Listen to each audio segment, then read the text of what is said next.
वो है प्रोनाउंस का। ठीक है ना, कल जो टॉपिक हमने GT 3 के लिए शुरू किया है उसका नाम है प्रोनाउंस। ठीक है, प्रोनाउंस का हमने टॉपिक शुरू किया है।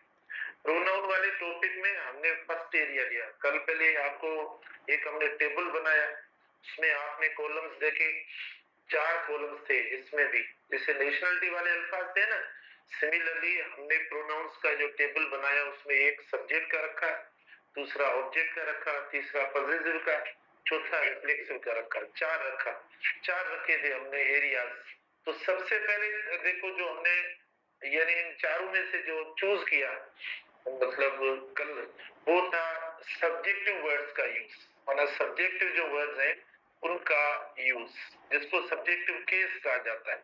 अब जो सब्जेक्टिव केस कल हम पढ़ रहे थे, तो सब्जेक्ट की जब हम बात करते हैं तो उसका मतलब ये नहीं है कि सिर्फ हम प्रोनाउंस इस्तेमाल करेंगे। अगर नाउन सब्जेक्ट आ जाए उधर, माना प्रोनाउन वाली टेस्ट में अगर नाउन आ जाए सब्जेक्ट के तौर पर सेंटेंस में, तो वो एरर हो जाएगी, वो गलत हो जाएगा। ऐसा नहीं है, नाउन भी आ सकता है।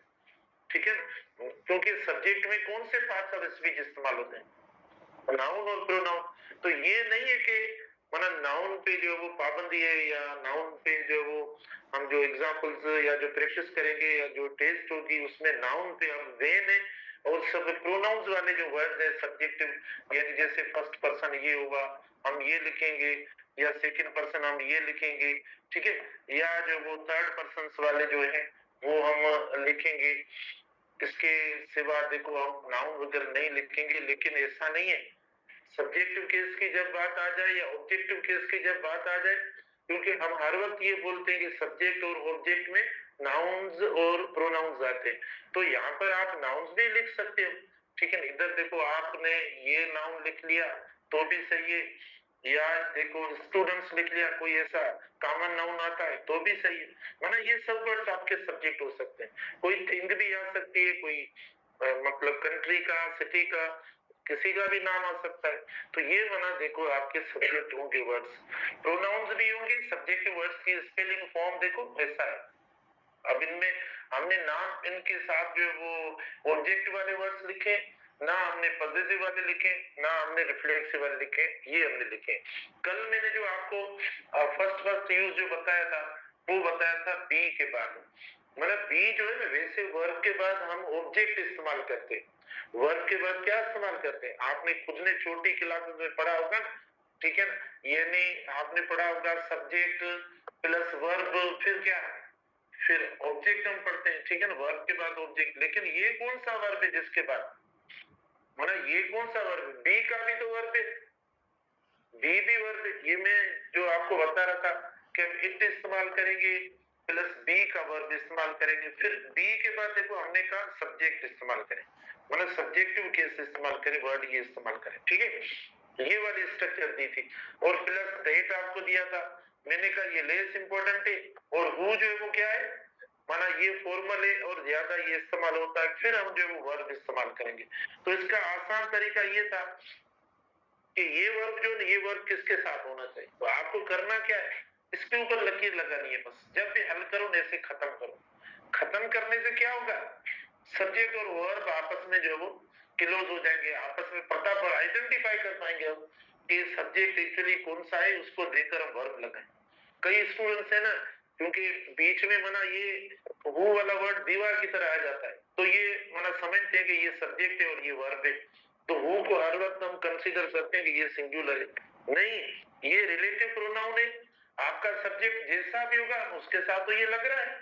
आप खुद देखो, मैंने आई लिखा तो भी हुआ रहा है, यू लिखा तो भी हुआ रहा है, दे लिखा तो भी हुआ रहा है, स्टूडेंट्स लिखा तो भी हुआ रहा है, इधर मैंने रजा लिखा तो भी, शी लिखा तो भी, ही, जो भी लिखूं वो तो आ रहा है। तो इसका मतलब ये हुआ कि इधर तो चेंजेस आ रही हैं, सब्जेक्ट आपका चेंज आ रहा है, इधर हु आ रहा है, तो फिर तो कांस्टेंट हो गया वर्ब।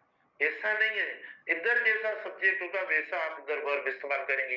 ये बात मेरी जो वो इनकम्प्लीट रही कि देखो इधर वर्ब के बाद ऑब्जेक्ट, और ये बी भी क्या है, बी भी वर्ब है, इसके बाद सब्जेक्ट। तो ये कौन सा डिफरेंस है, जल्दी बताओ। इसमें देखो, यानी ये जो इधर वर्ब इस्तेमाल करते हैं ये एक्शन वर्ब होता है, तो एक्शन वर्ब के बाद आप ऑब्जेक्ट इस्तेमाल करें, ठीक है ना। एक्शन वर्ब के बाद आप ऑब्जेक्ट इस्तेमाल करें, प्रीपोजिशन इस्तेमाल करें, ऐसा कुछ होता है। ये बी का वर्ब है, ये स्टेटिव वर्ब है, ये कोई एक्शन की मीनिंग नहीं देता, ठीक है ना, कोई इसकी मीनिंग नहीं है। मिसाल के तौर पर देखो, अगर आप ऑप्शंस बनाते हैं चार, देखो इट इज हम इस्तेमाल करते हैं, it is they, it is दे, ना इधर कोई इट मीनिंग दे रहा है, ना कोई मतलब खास कोई इज भी कोई मतलब एक्शन वाली मीनिंग दिखा रहा है। इट की भी कौन सी मीनिंग, इट भी इधर देखो एक, हालांकि ये पर्सनल प्रोनाउंस है, इट इधर देखो एक डमी प्रोनाउन है, इम्पर्सनल है, इसका कोई सेंस नहीं है। जैसे हम कहते हैं इट इज रेनिंग, तो अब इधर इट की कौन सी मीनिंग है, कोई मीनिंग नहीं। इट इज सिनोनिम, कौन सी मीनिंग इधर। सिमिलरली इधर इट इज दे, हम ये तो नहीं बोलेंगे ये वो मतलब वही मतलब दे बस, क्योंकि आगे इसका वर्ब आ रहा है, उससे जब मिलेगा तो ये खुद ही मतलब मीनिंग देगा। तो ये मतलब सिर्फ इंट्रो करवाने के लिए किसी सब्जेक्ट की हम इस्तेमाल करते हैं। तो देखो अब हम इसका ऑप्शन बना रहे हैं, it is they who speak, A option, B option देखना, इट इज देम, बस ये ऑप्शंस आते हैं और कुछ भी नहीं है। अब जो इस बार मैंने कल आपकी क्लास में मैंने नहीं पूछा, लेकिन कुछ क्लासेस में पूछा, कई ऐसे स्टूडेंट्स थे जिनके 30 के 30 सही हुए हैं हमारी जीटी के अंदर, ठीक है ना। तो आप भी प्लीज फोकस रखें, आपको जो बात समझ में ना आप पूछें। वैसे भी हमारे पढ़ाने का वही है टेस्ट वाला तरीका, हमारा टेस्ट के हिसाब से जो टेस्ट में हम रखते हैं उसी माना पैटर्न को फॉलो करते हैं। तो आप देखते हैं गलती ना करें आप। अच्छा, इट इज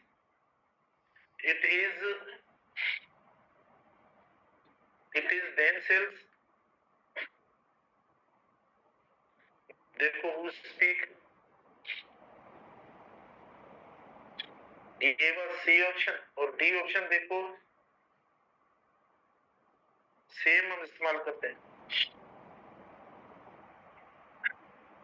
अच्छा ये हो गया, मतलब इसमें एक आ गया।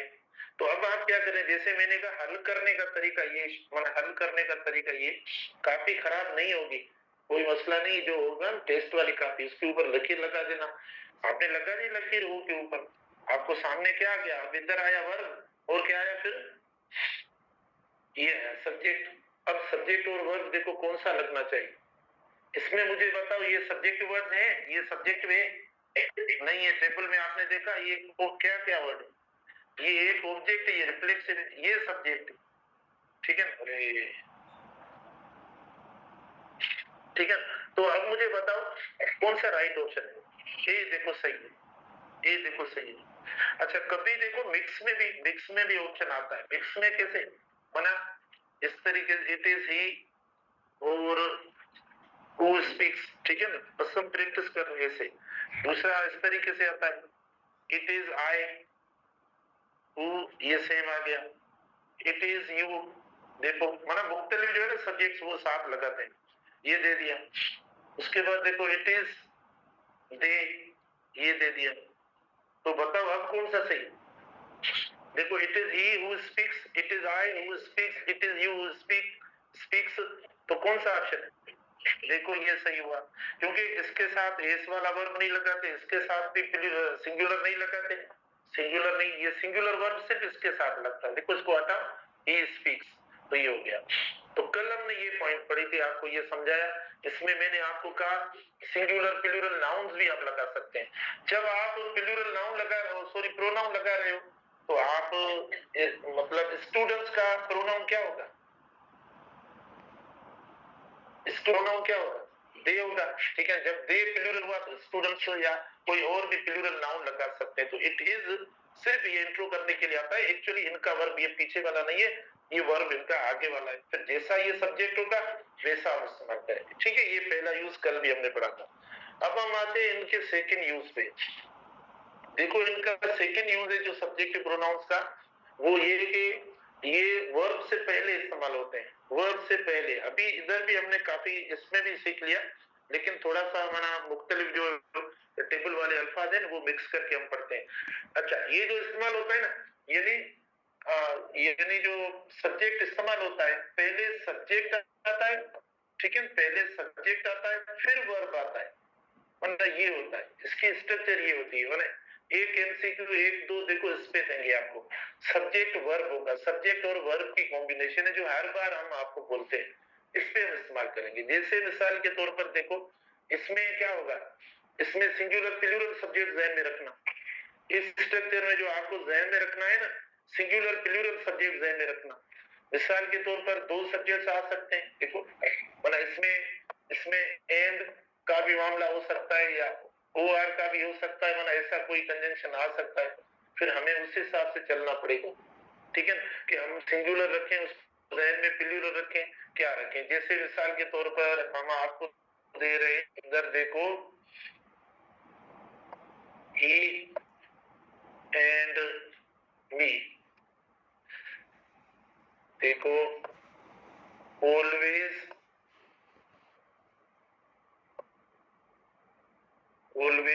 studies together, ठीक है, always studies together। A option हुआ, बी ऑप्शन देखें, he and I always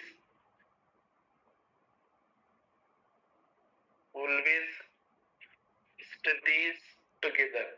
C option हुआ, me and he always study together, ठीक है। डी ऑप्शन देखें, myself and he always study together। चार ऑप्शन देखो हो गए। देखो इसमें क्या हम पढ़ रहे हैं, इसमें हम पढ़ रहे हैं कि वर्ब कौन सा इस्तेमाल करें सब्जेक्ट के साथ, क्योंकि यही तो हम बात करते हैं जब पढ़ते हैं कि सब्जेक्ट वो वर्ब के लिए आता है, वर्ब सब्जेक्ट के लिए आता है। ये इसीलिए बात की जाती है कि जैसा सब्जेक्ट होगा वैसा वर्ब होगा। अब आपका सब्जेक्ट ये नहीं है कि एक वर्ड होगा, एक से ज्यादा भी हो सकता है, मतलब प्लूरल भी हो सकता है। प्लूरल में देखो दो दो तीन तीन सब्जेक्ट वाले वर्ड्स भी आप लगा सकते हो, ठीक है ना। जैसे इधर आपने देखो दो वर्ड्स इस्तेमाल कर लिए, कोई प्लूरल वाला भी आप रख सकते हो, तो ऐसा भी आप कर सकते हैं।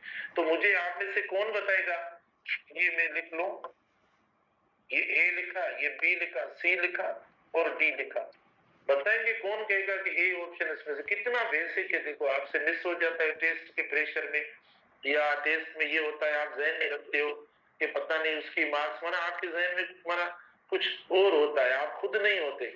तो जब आप खुद को भूल के टेस्ट करेंगे, या टेस्ट घर से निकलने से टेस्ट देने के लिए, या टेस्ट से पहले हमारे जहन में ये ख्याल आता है मर गए टेस्ट है आज, तो जो मर के वो टेस्ट आकर देता है एम्बुलेंस में आकर एकदम, तो वो टेस्ट क्या देगा या उसकी टेस्ट कैसी होगी। कभी भी अपने, ये आपका मकसद है जिंदगी का, आपको कुछ ना कुछ हासिल करना है या नहीं। देखो ये हम आपके सामने, देखो अपना कामयाब तरीन लोग आपके सामने, तो उन्होंने भी कुछ मेहनत करके इधर जो वो इस प्लेटफॉर्म पे, इस स्टेज पे आपके सामने देखो हजारों लोगों के सामने डिलीवर कर रहे हैं, तो ये भी मेहनत करके हम आए ना, ऐसा तो नहीं है। मेहनत से ही आपको मिलेगा। अगर जिस चीज से हमें कुछ मिले उससे हम डरेंगे तो क्या मिलेगा हमें। जिस चीज से हमें परेशानी हो, जिस चीज से हमें माना तकलीफ हो, जिस चीज को हम दीवार समझे, यही जो मेहनत है, ये तकलीफ है, ये ना होनी चाहिए, नहीं होनी चाहिए, तो कुछ नहीं मिलेगा। तो जिस जो चीज आपको माना कुछ दे, उससे तो इंसान को और ज्यादा जो है ना, मतलब एक अटैचमेंट होनी चाहिए, उसको शौक से जो है वो करना चाहिए, परफॉर्म करना चाहिए। ये मेहनत ही है जिसकी वजह से हम दुनिया के मोतबर इंसान बन सकते हैं, अच्छे इंसान बन सकते हैं, माशरे में हमारी एक बहुत बड़ी इज्जत होगी, कम्युनिटी में हमारी बहुत बड़ी इज्जत होगी, ठीक है ना। जिधर जिधर हमारा सर्किल होगा वहां पर हम एक बहुत बड़े अच्छे इंसान बनेंगे। तो ये सिर्फ हम मेहनत से बनेंगे। तो मेहनत इज्जत का नाम है, जो इंसान मेहनत करता है उसकी इज्जत होती है। मेहनत इबादत का नाम है, जो इंसान मेहनत करता है वो एक इबादत गुजार बन जाता है। मेहनत एक नेक इंसान का काम है, परहेजगार इंसान का काम है, क्योंकि हम अपने काम में लगे हुए। अब हम पढ़ा रहे हैं, मुझे बताओ हम किसकी गिबत करते हैं, किसके लिए बुरा सोचते हैं, किसके लिए जो वो किसकी बात करते हैं, कुछ भी नहीं, हम अपने काम से। तो ये मेहनत में जो इंसान लगा रहता है वो माना किसी की जो है ना नहीं एनिमिटी करता है, ना किसी के लिए बुरा सोचता है, कुछ भी नहीं। तो ये काम इसीलिए इबादत बन जाता है। तो ऐसे अच्छे कामों को हम देखकर जब हम आए कि टेस्ट देनी है, ये हो गया, मर गए, सर आ गए, मर गए, मेरी ये तीसरी क्लास से मर गए, मतलब 4 टीचर्स क्लास लें और 4 टीचर्स को देखते हुए हम बोले मर गए। चारों टीचर से पहले, उनके आने से पहले, ऐसा नहीं है हम भी आपके साथ हो जाए फिर मर गए तुम्हारा टीचर भी नहीं। मैं कहता हूँ हम बाहर, आप अंदर बोलते जब क्लास में होते। तो ये नहीं होना चाहिए, हमें शौक होना चाहिए। वाह जबरदस्त, आज पढ़ रहे हैं, ठीक है, आज हमने ये सीखा। हम रोजाना सफर करते हैं मना, SUFF, एक तो सफर चल के आते, दूसरा ये कि सफर SUFF यार, बस परेशान, ये वो पता नहीं क्या होगा, कुछ नहीं होगा, मेहनत करो, सब कुछ अच्छा होगा, ठीक है ना, अच्छा ही होगा। आप इतना वक्त गुजार के आए, देखो पता भी नहीं पड़ा, तो इसका भी पता ही नहीं पड़ेगा। अच्छा ये कि हम पढ़ें, सीखें और फिर अपने मुकद्दर को छोड़ दें, मेहनत के बाद अल्लाह पाक के ऊपर जो अच्छा होगा आपको मिलेगा। ये नहीं है कि मेडिकल, जो अल्लाह आपके लिए सोचेगा बेहतर वही मिलेगा, ठीक है ना। आप भले कुछ भी सोचे, जो वो सोचेगा, जो हमारे लिए देखो अल्लाह पाक ने क्या चूज किया, बोला भाई मैं इंग्लिश पढ़ाऊं, बहुत अच्छा है, बस देखो पढ़ा है, खुश है वो। देखो कभी मैंने ये कहा मर गए, क्लास लेनी है, कौन पढ़ा है, आज बैठते हैं, आज ये करते हैं, वो नहीं, काम है। चलो, तो बहरहाल ये हो गए हमारे 5 ऑप्शन, ठीक है। अब इसमें से आपने कोई ना कोई मना गलत भी जो भी वर्णन कर लिया होगा। अच्छा बताओ इनमें कौन कहता है ए ऑप्शन सही है? शाबाश, साहब में से कौन कहता है ए ऑप्शन सही है, कौन कहता है बी सही है, कौन कहता है सी सही है, कौन कहता है डी सही है? अच्छा ठीक है, तो आप देखो इसमें इसने माना ये प्रॉब्लम इसने किया, लेकिन अगर मैं वर्ब इधर प्लूरल लगाऊं तो सही हो जाएगा या नहीं? माना मिसाल के तौर पर ये भी वर्ब पढ़ा है, अगर आपको लग रहा है कि वर्ब सिंगुलर लिखा है मैंने, तो अगर ऐसा लिखूं तो नहीं। बेटा देखो, वर्ब से पहले यही बात होती है, वर्ब से पहले सब्जेक्ट का एरिया है, ये सब्जेक्ट की एरिया है, देखो ये सब्जेक्ट की पोजीशन है, ठीक है ना, ये सीटिंग अरेंजमेंट के तहत चलते हैं सारे। तो ये देखो, ये जो प्लेस है या ये जो जगह है, ये सब्जेक्ट की जगह है, तो हमने क्या लगाया, अगर ऑब्जेक्ट लगाया, गलत हो गया। अच्छा ये हमारा सही हुआ, ये सब्जेक्ट हुआ, ये भी सब्जेक्ट हुआ, चलो। लेकिन देखो 2 हो गए, वर्ब हमारा क्या हो गया, वर्ब सिंगुलर हुआ, ये गलती हो गई। इधर देखो फिर हमने ये गलत कर दिया, ऑब्जेक्ट लगा लिया, गलत हो गया। इधर देखो हमने यानी रिफ्लेक्सिव प्रोनाउन लगा दिया, गलत हो गया, ठीक है। तो मतलब हमने सब्जेक्ट लगाया नहीं, तो हम ई ऑप्शन बना लेते हैं, यानी he and I always for verb देखो प्लूरल होगा, क्योंकि एक बात ध्यान में रखें, जब एंड लगता है ना, एंड, तो एंड जो है 2 को शो करता है, एंड माना प्लूरल होता है, मतलब 2 हो जाते हैं, तो ये 2 हो गए, 2 माना प्लूरल हो गए, तो हमने देखो प्लूरल वर्ब इस्तेमाल कर लिया इस तरीके से। यानी एक सब्जेक्ट का आपका यूज इस तरीके से होगा। इसमें आप बोलेंगे सर क्या पढ़ा हमने, पता तो नहीं पढ़ा। देखो बेटा, मैं इस सेंटेंस में आपको सब्जेक्ट के साथ मुख्तलिफ जो हमने टेबल बनाई ना, उसमें जो मुख्तलिफ वर्ड है वो हम रखेंगे, यानी ऑब्जेक्टिव वाला वर्ड रखेंगे, या रिफ्लेक्सिव वाला वर्ड रखेंगे, या पॉजिटिव वाला वर्ड रखेंगे, या इधर जो होगा इसमें देखो, इसमें जो है सब्जेक्ट वर्ब है, इसमें वर्ब यानी जो वो प्लूरल लग रहा होगा तो सिंगुलर लगाएंगे क्या, कुछ मतलब इस तरीके से देंगे, या वर्ब मिसिंग होगा, कुछ ऐसी बात होगी, वो हम देखेंगे। इसमें सब्जेक्ट वर्ब में ये होगा, सब्जेक्ट वर्ब में आपका एमसीक्यू क्या होगा, यानी सब्जेक्ट के साथ जो वर्ड सब्जेक्टिव नहीं है वो रखेंगे, एक बात। दूसरी ये कि जो वर्ब उनके साथ नहीं लग रहा होगा वो वर्ब रखेंगे। तो 2 बातें इधर नोट करो, ठीक है ना। इस एमसीक्यू में 2 बातें जो हैं वो होंगी, जो आपने खुद ने देखा कि चारों ऑप्शन गलत हो गए, ई ऑप्शन देखो आपका सही हुआ, क्योंकि ये भी सब्जेक्ट, ये भी सब्जेक्ट और ये भी, और हम कंजंक्शन एंड जो है वो लगा दें। अब आप बोलेंगे सर कंजंक्शन तो आपने हमें दिया है, उसके बाद बी पे हम आते हैं,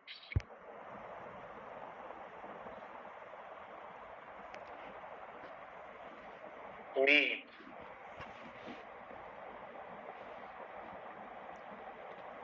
ऑप्शन हुआ?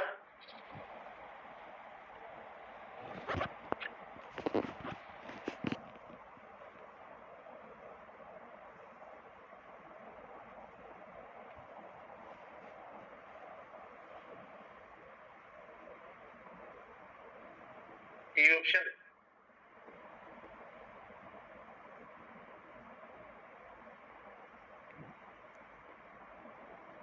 तो ये मतलब समझ जाते हैं, अल्फाज लिखे बराबर वाले निशानी, ठीक है ना। अब देखो कुछ मसला हो तो मिले।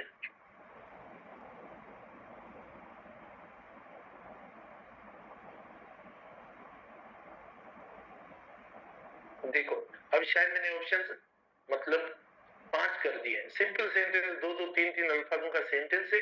हमें कोई कॉम्पीट नहीं करना है, ना कोई इधर मना मुकाबला है मेरा आपसे या आपका मुझसे मुकाबला है, कोई नहीं। हमें सीखना है। अगर हमारा एक दो अल्फाजों में हम सीख जाएं तो काम का क्यों मना बड़े सेंटेंस या कॉम्प्लिकेटेड चीजें बनाए। हमें कॉन्सेप्ट करना है। अच्छा अब देखो सेंटेंस है ही और आई वर्किंग टुगेदर। कल एक स्टूडेंट ने क्वेश्चन आपकी क्लास में भी शायद किया था या उधर भी किया था, कुछ बॉयज क्लास में किया था कि सर देखो गिविंग एग्जांपल्स वाला नहीं था वो जेरेंट वाला। उन्होंने कहा सर गिविंग एग्जांपल्स आज हेल्प क्यों नहीं होता, हेल्प क्यों हुआ है। तो इस पे जो है ना कुछ स्टूडेंट्स को प्रॉब्लम था। मैंने कहा मैं एक सुबह क्लास होती है मेरी 6:30 पे, उससे मना पूछ के जवाब बाद में आज आपको जवाब दूंगा। तो तो मतलब आपको पता है यार मना आप अगर कल जवाब दें तो कल मना उनको जवाब दो। देखो ये जो जेरेंड है ना, जेरेंड हम क्या समझते हैं, सुनो हमने एक बात तो ये ध्यान में रखी है कि दो नाउन्स की जो पेयरिंग होगी ना, दो नाउन्स की पेयरिंग होगी तो फर्स्ट एडजेक्टिव वाला हो जाएगा, सेकंड नाउन होता है तो वो हमने कंपाउंड नाउन में ऐसा पढ़ा है। लेकिन जेरेंड में जेरेंड खुद जो है ना एक नाउन की तरह, क्योंकि वो उसमें एडजेक्टिव की क्वालिटी वाली मीनिंग ही नहीं आती, कोई एक्शन एक्शन शो करता है। मिसाल के तौर पर काफी ये एग्जांपल आपने पढ़े होंगे सुने होंगे, भाई smoking cigarettes is bad, smoking cigarettes. अब cigarettes and smoking cigarettes are bad होना चाहिए, नहीं मतलब स्मोकिंग एक्चुअली है, मतलब फोकस जो है वो स्मोकिंग पे। तो स्मोकिंग सिगरेट्स इज बैड ना कि आर, क्योंकि स्मोकिंग जेरेंड है तो हमारा वर्ब जेरेंड के साथ जाकर लगेगा। या मतलब देखो packing suit cases, packing suit cases. हम जब यूनिवर्सिटी जाएंगे ना, जब वापस आएंगे तो आपको पता है कि भाई अब 3 दिन के लिए यूनिवर्सिटी बंद है, तो आप पैकिंग करेंगे अपने सामान की, सूट केसेस वगैरह, आपके भी घर जा रहे हैं, 3-4 दिन छुट्टी है, तब आपको ये जेरेंड का पता पड़ेगा, अभी आपको पता नहीं पड़ा। तो पेकिंग सूट केसेस, ठीक है। तो भले सूट केसेस आ गया लेकिन आप वर्ब इस्तेमाल करेंगे इज वॉज या हेज, ठीक है ना, क्योंकि जेरेंड के साथ होगा, भले अगला नाउन आपका प्लूरल हो जाए। चलो ये कल इधर भी किसी ने पूछा था शायद, या उधर भी पूछा था, कौन कहता है ए सही है, ई और आई वर्किंग टुगेदर, शाबाश बताओ बताओ बताओ शाबाश। देखो ये गलत हो गया, ये क्यों गलत हो गया, देखो यहाँ पर ये गलत इसीलिए हुआ क्योंकि वर्ब मिसिंग है। यहाँ पर वर्ब क्या है, वर्ब मिसिंग है। देखो ये वर्ब मिसिंग है, यानी ही और आई वर्किंग टुगेदर होगा नहीं जब तक आप कोई माना हेल्पिंग वर्ब नहीं देंगे। तो हेल्पिंग सब्जेक्ट के बाद माना इसको हेल्पिंग वर्ब की जरूरत है, वो तो आपने दिया नहीं, आपने वर्किंग लिख लिया सीधा, तो गलत हो गया, वर्ब मिसिंग है। देखो तो देख लो ये चीजें सारी, माना ये मतलब अच्छा बी में देखो ही और मी इज वर्किंग, ठीक है इज वर्किंग, अब तो आ गया, वर्ब मिस नहीं हुआ, आपने वर्ब दे दिया।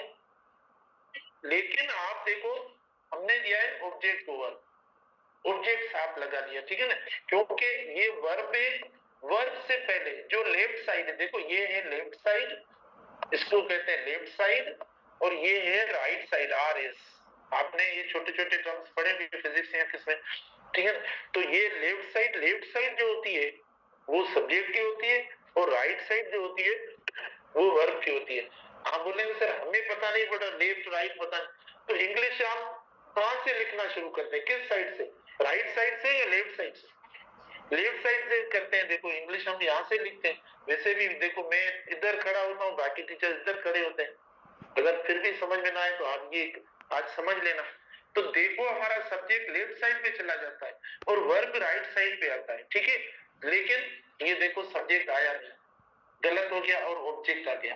और ऑब्जेक्ट की जो पोजीशन होती है वो भी वर्ब के बाद होती है, राइट साइड पे होती है, तो वो भी नहीं है, ये भी गलत हो गया। अच्छा, उसके बाद सी पे आते हैं, ये जाकर हमने सही किया है। देखो ये सब्जेक्ट हुआ, सब्जेक्ट हो गया, ठीक है। दो सब्जेक्ट जैसे हमने पहले पढ़ा, एम के साथ हमने लगा आई और ही आर वर्किंग टुगेदर, सही है। क्यों, इसमें कौन सी गलती? हाँ देखो ये भी गलत है, क्योंकि जब ओ आर या नोर, सुनो, जब ओ आर और नोर लगे तो सेकंड जो होगा ना, सेकंड माना जो लास्ट वर्ड होगा, जो लास्ट सब्जेक्ट होगा, आपका वर्ब उसके साथ लगेगा, ठीक है ना। यानी ओ आर या नोर आए तो मतलब आपका सेकंड जो होगा आपको उसके मुताबिक चलना पड़ेगा। आपको याद होगा, आप सब बैठे हैं क्लास के अंदर, तकरीबन कोई कुछ स्टूडेंट छोड़कर जो अभी एंट्री टेस्ट ले रहे हैं, बाकियों को मैंने कोरिलेटिव में इस टॉपिक को अच्छे नमूने से आपको पढ़ाया है। कोरिलेटिव कंजंक्शंस है, उसमें मैंने ये टॉपिक पढ़ाया है आपको।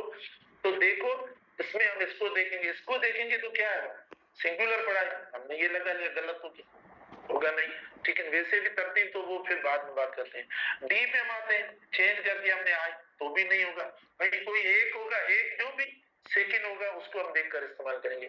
ई ऑप्शन को देखें, ई और आई एम वर्किंग, देखो बताओ, शाबाश, अब तो सही है नहीं है, ही और आई एम वर्किंग टुगेदर, सही है, इस पे शक है। अब मैंने इतना एक्सप्लेन किया है कि जो सही है उस पे भी आपको शक हो जाता है, तो इतनी एक्सप्लेनेशन मेरे ख्याल में नहीं देनी चाहिए। ये सही है, इसमें कौन सी एरर है, ठीक है ना। ये हुआ आपका एक सब्जेक्ट, ये दूसरा मैंने कहा जो लास्ट होगा उसके साथ वर्ब लगाएंगे, तो आई के साथ एम लगाएंगे, नहीं लगा दिया, वर्किंग ये वगैरह लगा दिया, ये हमने इस्तेमाल कर लिया, तो ये हुआ। अच्छा फिर ये हुआ, उसके बाद देखो कभी ऐसा होता है कि हम साथ साथ पॉजिटिव देना शुरू करते हैं, वरना अगर ऐसी स्ट्रक्चर होती है ना जिसमें ओ आर वगैरह होते हैं, तो हम कौन सा, मिसाल के तौर पर मैं दे रहा हूं आपको,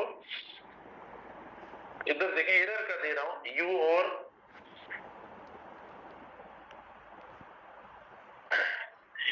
पता नहीं हेव लिखूं या हेज लिखूं,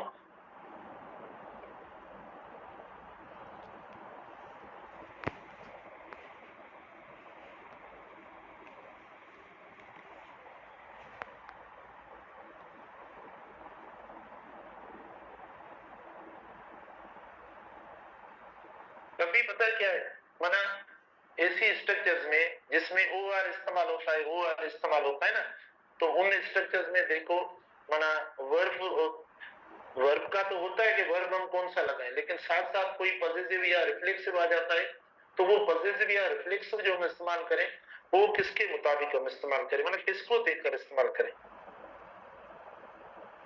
ठीक है ना, वो हम जो वो बताएं।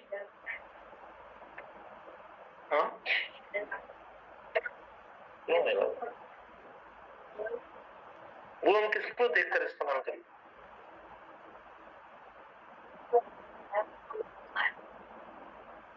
देखो जैसे ये हुआ, यू आर आई हैड या हैज,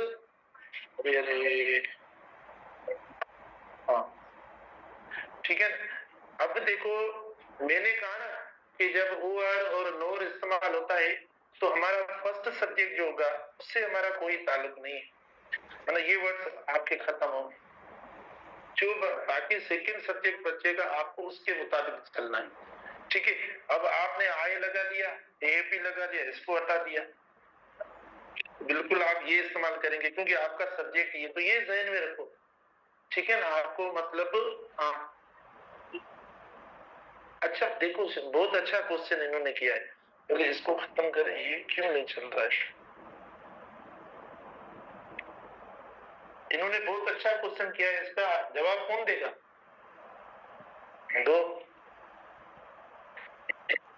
इनका क्वेश्चन है कि जब हम दो या तीन देखो प्रोनाउंस या नाउन्स एक साथ इस्तेमाल करते हैं तो हम देखते हैं उस तरतीब को, माना फिर यानी जो सबसे मतलब छोटा होता है, ठीक है, उसको कंसीडर किया जाता है। आपको याद होगा मैंने पॉजिटिव में तीन तीन ये पॉजिटिव जो होता है इसको हम देखेंगे। मतलब फिर सबसे पहले छोटा वर्ड, छोटा मतलब फर्स्ट होता है छोटा, फिर सेकंड को, फिर थर्ड को, इस तरीके से। लेकिन वो एंड वाली स्ट्रक्चर्स में, जब वो एंड में हो, ठीक है ना, हम तब इस्तेमाल करते हैं। लेकिन अभी क्या है, अभी तो माना एंड वाली बात ही नहीं है। देखो ये तो हमने काट लिए ना, देखो इसीलिए मैंने काट दिए। मैंने कहा ये है नहीं, जैसा जब ओ आर या नॉर आता है, इसका मतलब ये है नहीं, इसका मतलब आपके पास सिर्फ बचा है एक जाकर। तो जब एक ही बचा है तो आप उसके मुताबिक इस्तेमाल करेंगे, ना कि ये तो अभी एक्सक्लूड हो गया, ठीक है ना, ये मतलब एक्सक्लूड हो गया इस स्ट्रक्चर में से। जब स्ट्रक्चर में एक्सक्लूड हो गया तो आपके पास जो बचा ये होगा। समझ में आ रहा है? क्वेश्चन भले करें, अगर आपको कोई बात समझ में नहीं आ रही। अच्छा, नोर भी इसी तरीके से होगा, आप नोर जो है ना इसी तरीके से इस्तेमाल करेंगे। नोर में देखना,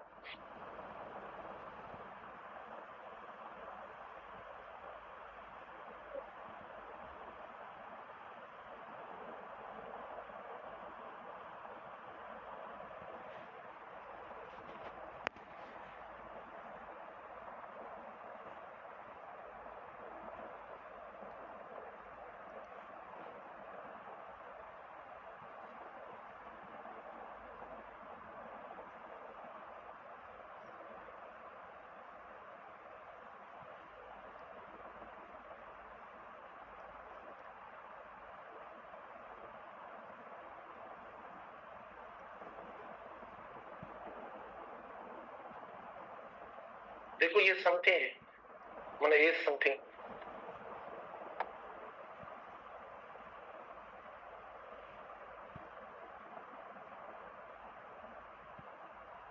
बताओ। इधर यू और दे wants to discuss something with us, ठीक है ना। अच्छा, अब आप देखो, इधर यू और दे wants to discuss something with us। तो अब हमारे पास पहले तो हमें मतलब ये देखना है, देखो हमने ये इस्तेमाल कर लिया, ये हुआ सेकंड पर्सन, और ये देखो हो गया थर्ड पर्सन। अच्छा, तरतीब के लिहाज से भी हम अब जो स्टार्ट करेंगे, कल पढ़ेंगे, वो हम पढ़ेंगे ऑर्डर ऑफ प्रोनाउंस, ठीक है ना, अभी तक हमने नहीं पढ़ा। अच्छा, अब इसमें कौन सी एरर हो गई? सेम सेम, देखो ये एरर हो गई, वर्ब वाली एरर हो गई, ठीक है ना, वर्ब वाली एरर हो गई। देखो क्योंकि ये आपका प्लूरल सब्जेक्ट है, तो हमें इधर भी क्या देना चाहिए? प्लूरल वर्ब देना चाहिए। लास्ट वाला जैसा होगा वैसा वर्ब आप देंगे। लेकिन एक बात ध्यान में रखो कि हमने जो आइदर और नाइदर नॉर के साथ जो स्ट्रक्चर्स पढ़ी थी कोरिलेटिव कंजंक्शंस के अंदर, उसके मुताबिक ये सेंटेंस माना उसको फॉलो कर रहा है या नहीं कर रहा है। देखो मैंने इधर रखा ये सेंटेंस क्वेश्चन मार्क है, आप याद तो करें, फिर आपने इतना जो भी मैंने आपको पढ़ाया वो तो आपको याद नहीं है। कोरिलेटिव कंजंक्शन है, देखो आइदर और क्या है? कोरिलेटिव कंजंक्शन है। तो आप जो यानी आइदर के साथ इस्तेमाल करें, आइदर के साथ जो इस्तेमाल करें वो ओ आर के साथ भी इस्तेमाल करें तो सही होगा, नहीं तो गलत होगा। तो आइदर के साथ आपने क्या इस्तेमाल किया है, यानी आपने प्रोनाउन इस्तेमाल कर लिया या सब्जेक्टिव केस इस्तेमाल कर लिया। ओ आर के साथ आपने क्या इस्तेमाल किया? सब्जेक्ट प्रोनाउन इस्तेमाल कर लिया। तो ये सही है या गलत है? दोनों एक जैसे वर्ड्स हैं, ठीक है, दोनों एक जैसे मतलब सिमिलर वर्ड्स इस्तेमाल करने चाहिए। अगर आपने इधर कोई दूसरा वर्ड इस्तेमाल कर लिया तो एरर हो जाएगी, ठीक है। और ये हमारा सिंपल क्लॉज हो गया। तो आइदर यू और दे वांट्स, वांट्स नहीं होगा, वांट्स देखो गलत हो जाएगा। तो हम यहाँ से कलेक्शन आगे स्टार्ट करेंगे और कल पढ़ेंगे यानी order of the subjective pronounce.